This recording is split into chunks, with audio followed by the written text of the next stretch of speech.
안녕하십니까. 저는 권순욱입니다. 저는 윤갑입니다. 네. 저희 둘은 정치 신세계, 팟캐스트 정치 신세계를 올해 1월부터 네. 같이 하고 있습니다. 그리고 정치 신세계를 하게 된 이유는 저희들이 오래된 노빠죠. 네, 그렇죠. 네. 오래된 노빠인데 참여정부 당시에 노무현 대통령 같은 경우는 정말 수많은 비판적 지지자들 네. 속에 갇혀 있었죠. 네. 저희는 뭐 그 안에서 나름의 그 어떻게 보면은 문의 높아 소리까지 들어가면서 당시 노무현 대통령을 지키려고 노력을 했었는데 비판적 지지라는 게 너무 대세라서 결국은 지켜드리지 못했고 그 부채의식을 늘 갖고 있었잖아요. 그래서 그 와중에 이제 문재인 후보가 혜성같이 등장을 했고 정치 신세계라는 팟캐스트를 하면서 대선 기간만이라더라도 어떻게든 좀 지켜드리려고 이렇게 시작하게 된 팟캐스트입니다. 근데 노빠 정체성을 갖고 있다 보니까 사실 학습이 좀 부진한 측면이 있었어요. 그러니까 노빠 정체성의 문제가 뭐였냐면은 친노라고 하면 다 좋게 봐준 거야. 네네. 예, 그래서 사실 친노 정치인 중에 문재인 대통령도 있었고, 그리고 안희정 충남지사도 있었고, 네. 그러다 보니까 사실 사람 보는 눈이 좀 네. 부족했지. 예. 그러니까 노무현 대통령을 지지하던 패러다임으로 또 다시 문재인 대통령을 저희는 꿈꿨었는데 사실은 노무현과 문재인은 완전히 다른 사람이었고 사실은 완전하게 문재인의 패러다임, 문재인의 프레임으로 정치를 바라봤어야 되는데 그 부분이 좀 지체되었었다는 그런 말씀입니다. 그러니까 2009년 노무현 대통령 돌아가시고, 그리고 그 이전에 사실 우리가 최후의 지지자라는 노무현 대통령 2008년에 퇴임하셨잖아요. 그래서 그 퇴임 당시에 소위 노빠라고 하는 사람들은 세상에서 고립된 사람들. 그래서 노무현 대통령 지지자로 남아 있다는 것 자체도 엄청난 고립감을 갖고 살았던 시간들이죠. 그래서 우리 스스로는 그럼에도 불구하고 세상은 노무현 대통령을 알아주지 않았지만 우리는 끝까지 지지한다. 그래서 최후의 지지자를 자처했고, 그러다가 대통령 돌아가시고 정말 충격 속에 살았죠. 네. 네, 충격 속에서 살다가 2012년에 문재인 대통령 또 어떻게 만들어 보겠다고 나름 어떻게 그때도 또 사이트 만들고, 네. 저는 또 언론사로 다시 되돌아가서 나라도 좋은 기사를, 제대로 된 기사를 써야겠다. 그래서 언론사로 다시 되돌아가서 대선을 치렀지만 부정선거 끝에 또 패배를 했습니다. 저희는 노무현 시대부터 지금에 이르는 문재인 시대에 이르기까지 되게 다양한 시도들을 많이 해봤었어요. 예를 들어서 월간지도 만들어봤었고요. 예. 그렇죠. 그리고 대한 언론인 데일리 서프라이즈도 예.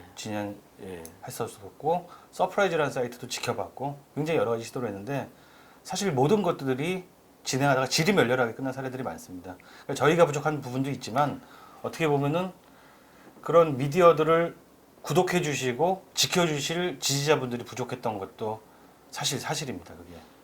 저 같은 경우는 요즘 여러분들은 이제 한경호 문제를 너무 이제 당연하게 말씀을 하시지만, 저는 2008년 대통령님 퇴임하시고 나서부터 그 전부터 한경호 문제를 지속적으로 문제 제기를 했죠.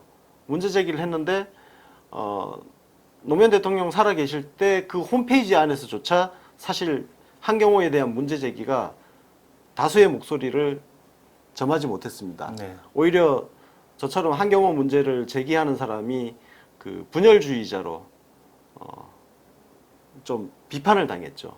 비판을 당하고 그런 시간들을 이렇게 지나오면서 뭐 언론사 만들다가 실패하고 언론사 들어가서 좋은 기사로 뭐 해봤지만 그것도 결국 제도권 언론의 한계 속에서 갇혀 있었고, 그렇게 지내다가 우리가 정치 신세계를 네.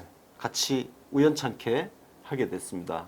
그래서 작년에 시험 방송하고 올해 1월부터 정식으로 이제 정치 신세계를 해서 과거에 이제 노빠라는 그 정체성에서 출발을 하다 보니까 사실 저희가 문골 오솔이라고 하는 분들에 비해서 지지나였죠. 네. 학습 지지나. 네, 학습 지체 현상이 좀 있어요. 예, 그래서 시대를 못 따라간 거죠. 그동안 그 세월의 간극 동안. 그래서 충돌도 있었습니다. 저 같은 경우는 소위 문빠들하고 싸우기도 했었어요. 네. 안희정 지사 네. 감싸다가. 정체성 얘기로 좀 넘어가야 네. 될 것 같은데요. 많은 분들이 뉴비씨나 정치 신세계가 변하지 않을 거예요. 그러니까 어떻게 보면 전향하지 않을까. 지금 지지자들이나 청취자 혹은 시청자들을 저버리지 않을까. 이런 걱정들을 많이 하십니다. 근데 핵심은 그거예요. 그 새로운 대한 미디어가 항상 어떻게 보면 수구 진영으로 귀향하거나 또 손을 잡거나 그쪽으로 전향하는 케이스는 별로 없습니다. 보통 어디서 망가지냐면은 범진보 진영이라는 프레임에 놀아나게 되죠. 그래서 영향력을 좀 더 키우고 좀 더 동지가 많아야 되지 않을까? 우리는 너무 세력이 적어서 망했던 게 아닐까? 라고 하면서 진보 진영에 손을 내밀고 그 과정에서 보통 정체성을 잃게 되고요. 그러면서 우리의 정치적인 리더를 흔들게 되는 케이스에 많이 빠지는 것을 봤습니다. 그 대표적인 게 정의당을 바라보는 시각이죠.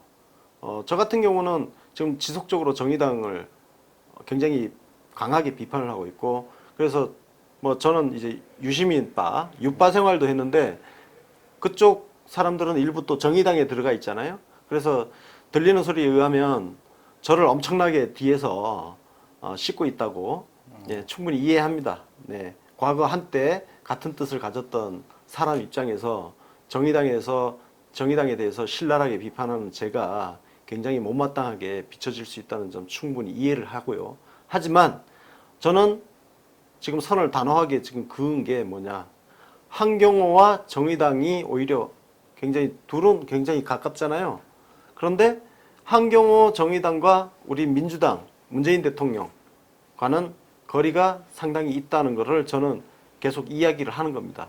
이야기를 하는 거고, 이것은 노무현 대통령의 비극을 되풀이하지 않기 위한, 않겠다는 어떤 의지, 노력, 그 의지를 보여주는 그런 측면에서 제가 정의당을 강하게 비판하고 있고, 한경호를 비판하고, 그리고 그러면 뭐가 필요하냐.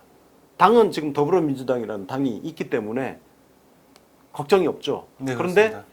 미디어 쪽을 보면 그 목소리를 담아내줄 수 있는 미디어가 존재하지 않는다. 그래서 저는 언론 쪽에서만 쭉 오랫동안 생활을 해왔는데요. 그래서 대한미디어라고 노무현 대통령 계실 때도 월간 온오프라는 것을 만들어서 우리의 목소리를 담는 시도를 하다가 망해버렸고, 뭐 그 뒤에 또 하나 또 시도하다가 또 잘 안 됐고, 그래서 이번에는 정치 신세계를 바탕으로 출발을 해서 같은 정체성을 가진 UBC라는 매체를 만들었는데요. 끝까지 가보려고 합니다. 최소한 문재인 대통령 임기 5년 동안은 버티고 살아남아서 우리들의 목소리를 전달하는 그런 언론 매체 만드는 게 꿈이고요.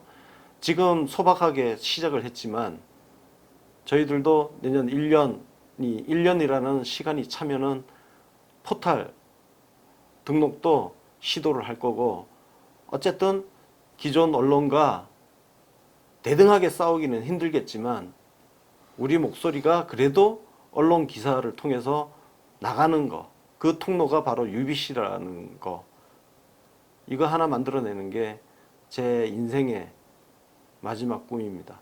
노무현 대통령께서는 퇴임 후에 분명하게 말씀을 하셨습니다. 수구 진영의 언론이 흔들기에는 눈 하나 깜짝 안 했지만 진보 진영, 내 편이라고 생각했던 진보 진영의 언론들이 자기를 흔들 때 정말 좌절을 했다고 말씀하셨고, 또 그 비극에도 진보 진영의 책임이 훨씬 더 큰 것으로 우리는 알고 있습니다.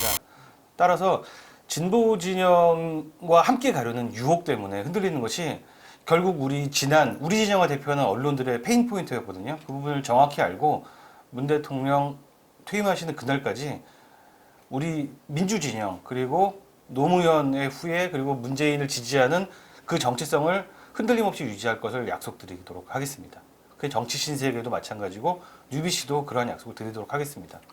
노무현 최후의 지지자로 살았던 그 정신으로 문재인 최후의 지지자로, 그리고 그때보다는 더 강력하게, 그때는 우리 미디어가 없었지만 그래도 UBC라는 미디어가 하나 있구나 라는 것을 보여드리겠습니다.